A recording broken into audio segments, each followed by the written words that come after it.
What's up, y'all? This your boy Eddie Jax. Welcome back to the Drop That Podcast, where we got fight talk. But before we get into fight talk, this episode is brought to you by Layback TV, okay? The #1 network and streaming service on all of them. No competition, okay? Only $25 a month. It's got 10,000 channels, movies on demand, every sports channel. It's compatible on your iPhones, Androids, and your Fire Sticks, okay? Make sure y'all check them out on laybacktv.com. LAYBACKTV.com. Now let's get into some fight talk. Whoa! Holy shit. A lot of shit to digest. So we did a little combination. You know, most of the time we get a little sleepy with what's going on in boxing. It's not much. And sometimes we're, a lot of dead windows of nothing on MMA. So we're going to combine them and start fight talk. So much shit is happening and happened. So let's get into our segment, Who You Got First, okay? Because we got this Saturday, it's going down UFC 311, okay? 3, 1, 3, live at the Intuit Dome in Inglewood, California. For you motherfuckers who don't know Inglewood, LA, Los Angeles, California, okay? So let's get into it, all right? We got RDR versus Kevin Holland, the Trailblazer. This one, RDR, I mean, if it goes to the ground, RDR is pretty established on the ground, but if it stands up in a standing contest, I don't think, he want that smoke with Kevin Holland. So I got the Trailblazer, Kevin Holland, all day. Now, Beneil Dariush taking on Moicano. I'm going all the way Moicano. Moicano has been on a blitz with everybody, taking everybody out one by one. Beneil Dariush, I feel like he's on a decline ever since he was getting so close. He only had to win one fight to get a title shot, and it's just been downhill ever since. So I got Moicano all the fucking way. Period. Okay, we got Yuri Prochazka taking on Jamal Hill, two former UFC light heavyweight champions. Okay, now this one was pretty tough. It took me weeks to try to figure this out. Don't get me wrong. This fight should have been happening a long fucking time ago. Ever since Yuri Prochazka won the title. When he won the title, the guy next up in line was Jamal Hill. Yuri had a shoulder injury, the worst of anybody in history. Jamal Hill went for the vacated title against Glover Teixeira. Defeated Glover Teixeira, won the championship. And everybody was saying who was next? Yuri Prochazka. And what happened? Jamal Hill fucking plays basketball and gets injured. So we never got that. That was 2 strikes down. Third time's a charm. We finally get the 2 former light heavyweight champions going at it. Yuri versus Hill. Now, it was very tough, but I started looking at it as far as on a defense perspective. Yuri Prochazka is very hands down. You know what I mean? He's got away with that with a lot of people like Dominic Reyes. He almost got his lights put out with Glover Teixeira. Let me see. He kept his hands down too many times against Alex Pereira, and look what happened. Knocked him out cold. So, and I think he's on a decline. I mean, he was on talks to possibly go into the 185 middleweight division. How the hell he's doing that, being that big? I don't fucking know. He may have to go bald. You know what I'm saying? You can't keep your hands down with a heavy hitter like Jamal Hill. So, to be on a safe bet, I got Jamal Hill winning all day, one step away from getting his rematch against Alex Pereira. I think it's needed that they run it back again with more activity in both chambers. I mean, Alex has always been active. Jamal Hill, I mean, injury after injury after injury. Like, gotta stay active. You know what I'm saying? I think that will make the difference, the two, and they'll probably be a little bit more competitive. So I got Jamal Hill for the win. We got Merab Dvalishvili. I'm pretty sure I didn't say that shit right. Defending the UFC Bantamweight Championship against Umar Nurmagomedov. I'm going to go with experience on this one, and who's been doing literally the cleaning up the division a lot more. Umar is fucking jumped the line pretty fucking quick. But, even though he has Habib as his trainer, I still got Merab, okay? Look at the last few competitor. Look at this, just these 3 right here. Sugar Sean O'Malley, Henry Cejudo, Peter Yan. Made them all 3 look easy. All 3. So, as annoying as Merab is, I gotta get him. Not to mention Umar running his mouth saying, "Oh, he had a broken arm or some bullshit." How you say some shit like that? You don't fucking expose your injury. You deserve to lose. Fuck that. I got Merab retaining the bantamweight championship all day. Main event, we got Islam Makhachev taking on Arman. Can't say his name. Just say my fucking life. But it's Dakashan versus Armenia. Okay, for the UFC lightweight championship. This is a rematch from before. I ain't gonna lie, Arman looks like a fucking, like, chisel specimen. Like fucking juice, but probably healthy. Who the fuck knows? This motherfucker looks huge. I personally, pause on that shit. I personally think Islam gonna have his hands full. He's been too busy going at motherfuckers who are declining in their career or featherweights. You know what I mean? I'm not impressed that you beat Volkanovski. I'm not impressed that you beat Dustin Poirier. I mean, that was a nice gift that the UFC gave to Dustin. You didn't even have to defend that. But it was a natural lightweight. So, I got Arman winning the UFC lightweight championship. Not to mention, we got Khabib Nurmagomedov, former UFC lightweight champion, retired. He's gonna have double duty. He's the coach for both Islam and Umar, main event and co-main event. When he's done there, he's gonna have to go back out and go train Islam. You know what I'm saying? Be his coach. I think he's got his hands full. I think it's a little too much to deal with. So, but shout out to him. I got Arman all day. So that's my picks. I got Arman, Merab, Jamal Hill, Morikano, and Kevin Holland winning this Saturday's UFC 311 live at the Intuit Dome in Inglewood, California. Okay, let's move on. Now, PFL and Bellator talk. Okay, here's the shit. Excuse me. So PFL has just announced for their tournament status that they always been doing. You know, the winner wins $1 million and so forth, right? Some people have done it, such people like Kayla Harrison and so forth, right? And Henan Ferreira, like a lot of people have done it. Mostly got men and women who started with PFL, never just went to PFL. So for their tournament, it's looking like a decline in their company. I don't know why. Or we do know why. You're getting no pay-per-view sales. You know what I'm saying? No point system is not going to be in effect no more in their tournament. I don't know what that means. I think it's knockouts now, because now that you got this the GFL, the Global Fight League, you know, who's going to be pretty much a competitor in companies, they're doing their tournament status. Now seems like you want to bite off of that. So no point system, and it's declining from $1 million to the winner to $500,000 to the winner. Now, I never assumed that these guys and women are getting $1 million tax-free. I think it's taxes. I think they end up with something less than that. Now, not only you doing it again with taxes, but you're taking half of it off. I don't know. Maybe they ran out of millions of dollars. Nobody's sponsoring it. Who the fuck knows? Maybe Turki Al-Sheikh don't want to invest no more in the PFL. Who the fuck knows? I'm hearing less and less from Francis Ngannou, from Jake Paul. I'm hearing a lot less of PFL. Not to mention everybody who left PFL, they're telling the truth about a lot of shit. You know, such as I said, Kayla Harrison. So, and look what the news that just popped off. Bellator is no more. All the events that they had last year for Bellator are gone. Like, they had them. It had 8 events for Bellator, I believe. Because that was the plan. 8 events in one fucking year. Now, they got an upcoming event for the Bellator Lightweight Championship. And it's a PFL event. So it's a title from a different company that they acquired. But it's not a Bellator event. No Bellator events this year in 2025. Bellator is no more. Rest in peace. So, it's kind of fucked up. But then again, we fucking called it.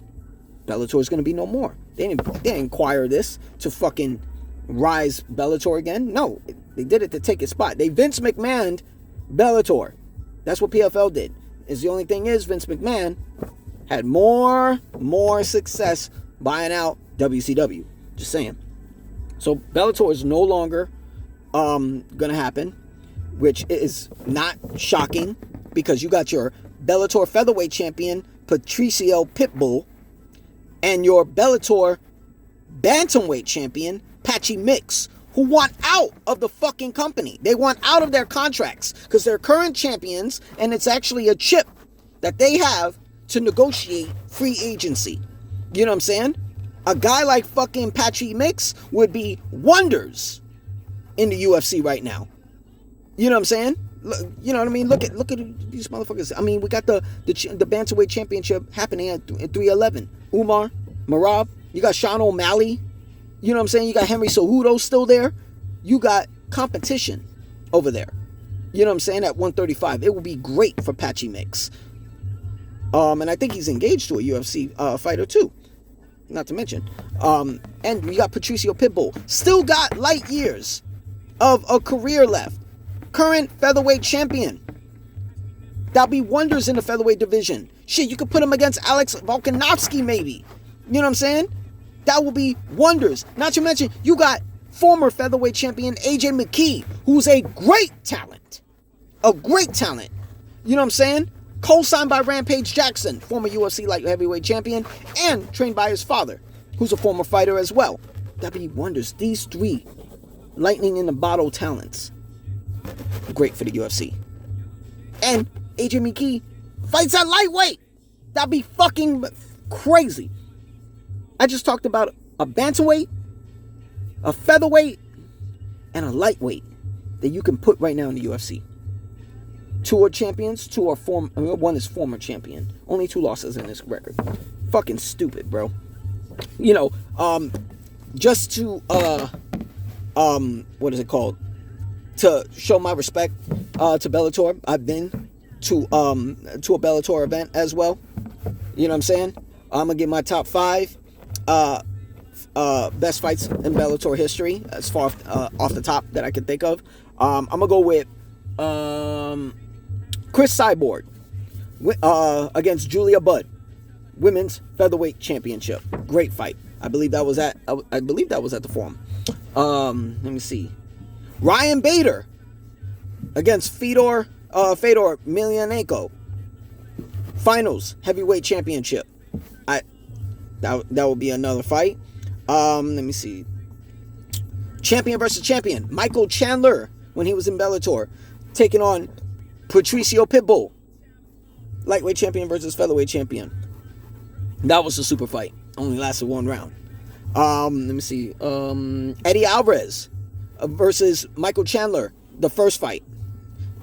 And my number 1, I'm going to go with the fight I saw live. AJ McKee versus Patricio Pitbull. The finals of the featherweight tournament for the featherweight championship. The fight that I called way before this tournament even started, that it was going to be McKee versus Pitbull. 2 of the best. That is my top 5 of all time. So we're done with MMA. We're going to go with boxing. So they had a Ring Magazine award show. A lot of people were there. Daniel Dubois, Anthony Joshua.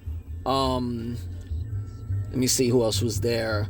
Ryan Garcia, Canelo Alvarez, Devin Haney, Shakur Stevenson. I think I'm missing somebody. Alexander Usyk, current heavyweight champion. A lot of people there. Eddie Hearn, Oscar De La Hoya, His Excellency Turki Al-Sheikh.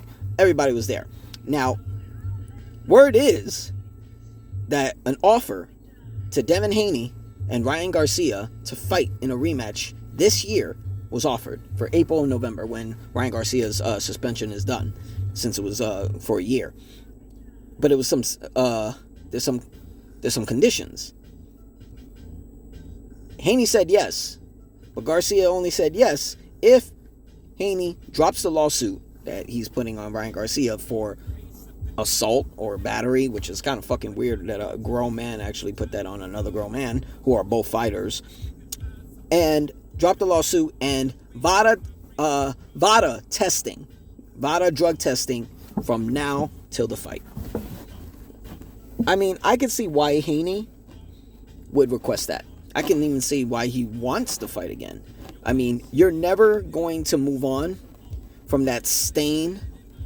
I mean, they reversed the decision. It's no longer a loss. It's a no contest. But the Zone, YouTube, ain't nobody deleting that shit. And no one's deleting that fight from their memory. That was a fucking serious loss. Now, drug tests or not drug tests. I mean, yes, Garcia failed the drug test. Yes, he came in overweight. A lot of shit that Garcia did that he fucked everything up. Because if he would have done everything right, I still see I still see him winning. But with the way he fought, nothing to do with drugs. Let's call it what it is. No defense on Haney's part. But if he would have made weight and he would have been clean, Ryan Garcia right now would have been WBC super lightweight champion, a real world champion. Garcia don't really need this. I mean, when he's cleared, shit, they're gonna back the bricks fucking truck for him. Haney needs this fight more than Garcia does. Let's call it what it is. He needs it. You know what I'm saying? If Garcia's goal was to make us forget that you lost due to a body shot to Gervonta Tank Davis, you did your job. People forgot it. All people are thinking now while you're suspended is you are fucking abusing Devin Haney. So it's like Haney needs this because it's a 0 on his record that was really a 1, and you lost your last fight, but you're still champion. It's like a paper champion. So I can see why his ego will be tarnished, but we'll see. Maybe Turki Al-Sheikh could figure something out when it comes down to them. Word is, not word, but announced. Tyson Fury, former WBC heavyweight champion, retires. To me, and to a lot of people, you know what I mean? I've seen the comments from Brendan Schaub. I've seen the comments from Eddie Hearn, and I agree with both. You're full of shit. I think this is a tactic to get the fight between Fury and Joshua. Bricks, bricks on top of bricks. I mean, Turki Al-Sheikh already fucking said, one of the top 5 fights he wants to see is Tyson Fury versus Anthony Joshua at Wembley Stadium. He said it. And he paid you a fucking grip to fight Usyk, who you lost to twice. This is a bullshit tactic. You're going to get paid anyway. Turki Al-Sheikh has nothing but money to throw at you to see the fights that the fans want to see. If this is not true, okay, cool. I'll take back what I said again towards Tyson Fury. But if it's true, you are a piece of shit for stealing the fans a fucking fight that we should have gotten years ago. Moving on. Word is, finally, since Canelo was at the Ring magazine, and in that picture of them all together, Canelo is standing next to Turki Al-Sheikh.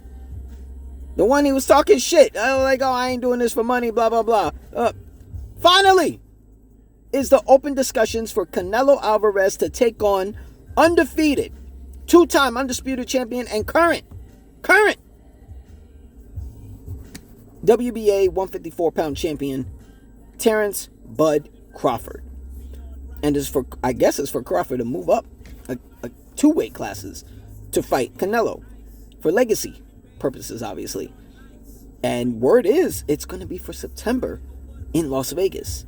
After Canelo handles his fight in May, he's coming in September to Vegas to take on Crawford. Now, here is my opinion. A lot of people are going for Canelo due to experience and this and that.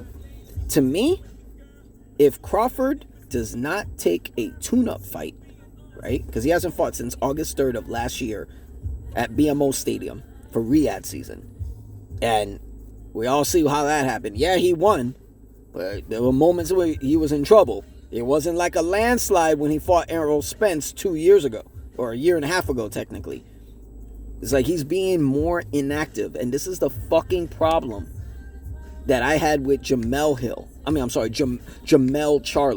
I was going for Jamel Charlo against Canelo. He's a heavy hitter. He's smart in the ring.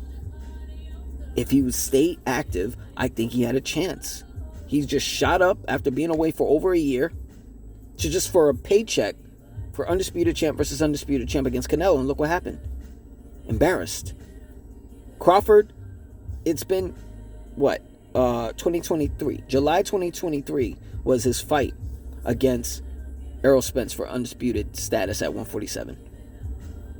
His next fight was literally 13 months later at 154.